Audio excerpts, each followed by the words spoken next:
I'm Megan Aney at Sitting Pretty Pet Spa and Boutique in beautiful Lakeside District. This is my dog Strut. He's a standard poodle. Poodles come in 3 sizes, toy, mini, and standard. I'm just going to show you some kind of general things that we do here and that we look for, different type of issues that we usually see and how we address them.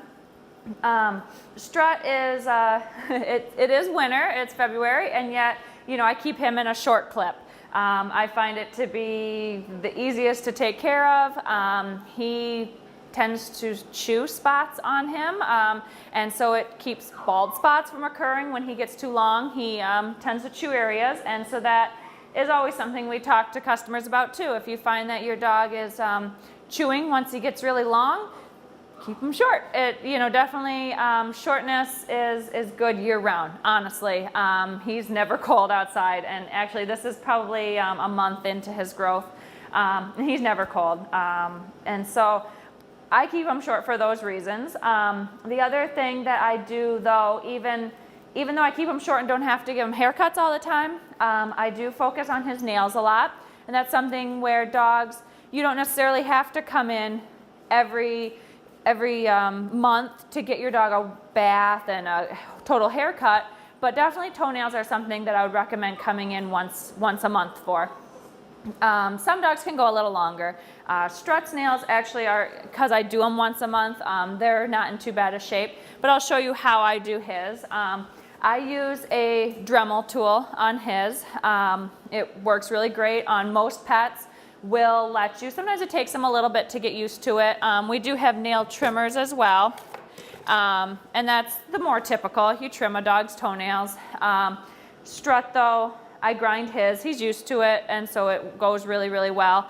But you can also, if the nails are really long, we would trim them first and then grind them down. Definitely filing them gets you a nice shorter nail. Smoother, they're not going to scratch you as easily. Of course, they're always toenails, so I mean they're going to scratch you regardless, but it helps a lot. I'll show real quick how we would do it here. He's an older dog as well. He's probably like 9 by now, and so he has some kind of hip issues. It's not real major. He's pretty good. His front shoulder is really sore. I'll kind of show you some of the ways that we address that too with the elderly dogs. But so with him, you always want to make sure that the leg comes up and in. Dogs' legs don't go out the way a human's legs go out. They don't have the same hip sockets. So you always want it to come up and then kind of into their body. Some dogs are going to hold it way, way up for you. Others will barely let you lift it off the ground. Strut lets me do basically whatever I want. So, and then with his, you just real quick file down real nice, and it just gets these little edges. I know his feet are kind of hairy, so it's hard to totally see. And that way you can tell exactly where your quick is, which is the vein that runs inside the toenail. You get that too short, and that's when their toenails are going to bleed. We hear owners all the time say how bad they felt because they tried to trim their dog's nails at home, and it bled. And it's not, we try to make sure that they know that it's not something to be embarrassed about, that it happens to the best of us. But that's why the grinder is really nice, because you can take just a little bit off at a time and slowly work it down to an acceptable level. Up towards his front here, if he was a customer's dog coming in and I didn't know him, I would hope that the customer would let me know that their pet has a sore shoulder. His shoulder, he'll tolerate a lot, but I always try to be really careful with it because he is older, and so that's always something you want to make sure you're expressing to your groomer if your dog has any sore areas that maybe hurt him. That's why on this leg, for instance, I would lift his leg right up, have no problem doing it. On this leg here, I'm going to keep it nice and straight down when I'm doing his nails, so that then, see how he pulls it away. He still doesn't really like it. And so I'm going to keep it down so that it's not pulling too far up into the air at all. This foot here, no problem. I can just keep it right out, no problem at all. By knowing that he does have the shoulder problem, I know that he's not being naughty. He's not pulling his foot away from me because, you know, he doesn't want me to do it. He's doing it because it kind of hurts. And so it's always nice to know that about a dog, especially your older dogs. You know what to look for, and you know that it's not something where, you know, I wouldn't ever hold his foot, try to do his nails and tell him, no, you know, hold your foot still, because it hurts them.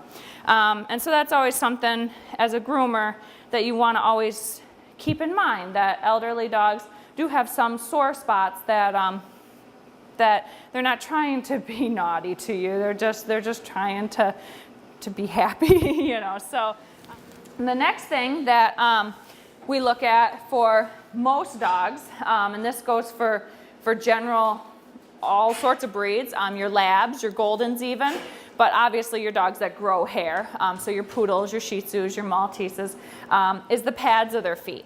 And with the pad of their foot, they have all of their little squishy toes here, and then in between is this hair. And I keep Struts trimmed fairly well. Some it'll grow right over their pad, you know, it's long. The thing with that hair is not only does it make for a messy house, because it's going to pick up your water and mud more, is it can store in there dirt. It can even become matted. We've seen mats inside the pad where it's grown so long, you know, they don't just get mats on their ears and their body, but it'll kind of gunk right up into their pad. We've definitely seen rocks in there, sand, thorns, different things like that. And so it's always a great idea to keep that hair trimmed out real nice. And this doesn't, you know, hurt them, bother them. It's just, you know, some dogs are kind of ticklish for their feet. And you just go right around. You want to make sure, even just getting it so that it's flat to the pad is really nice. Just like this. And see, then it doesn't stick out at all past his pad. But another thing too is to scoop it out from inside, and that's going to depend on the dog. Some dogs will let you scoop it right out real nice. Other dogs, he seems to be a little fussy about it. But if you scoop it out real nice like this, and this blade is short enough and it's got the teeth close enough together, it's safer than scissors. A lot of times owners will scissor the hair in the feet at home. The thing with scissors is you can't really get inside deep down into the pads the way you can with a clipper blade. And you have a clipper blade that's got the teeth really close together, no worry about cutting the pad. It's not gonna, you know, do it. Maybe if you were aggressively, you know, digging into it, that's why it's nice to take them to a groomer that you trust to, you know, do it properly. And then his foot is going to not store that extra dirt, extra water, extra mud, that kind of thing. And you would just keep trimming until it's the length, you know, that you want. It's nice and cleaned out inside there. And I can show you real quick too how I do around his ear. There's not a lot of hair here because I do try to keep up on it, but I would just kind of go right around his ear like this, and then just you know, make sure that none of that hair is getting too long. Hair will grow right here really long. His is short, but that's a nice area to just do. And then on these dogs that have the big thick ears like this, same with your Goldens, your Springer Spaniels, dogs that have real long ears that have heavy hair on them. I always like to also shave all of this out from right here too. That way it has the same look from the outside, so he doesn't have a shaved ear. His ear looks, you know, cute and fluffy and like puppyish, but then on the inside it's cleaned out inside there a lot better so that airflow can get right here. Imagine if, because this hair that's on the outside would grow like that on the inside. And so imagine if all that was in here, it'd just be this muffle around his head.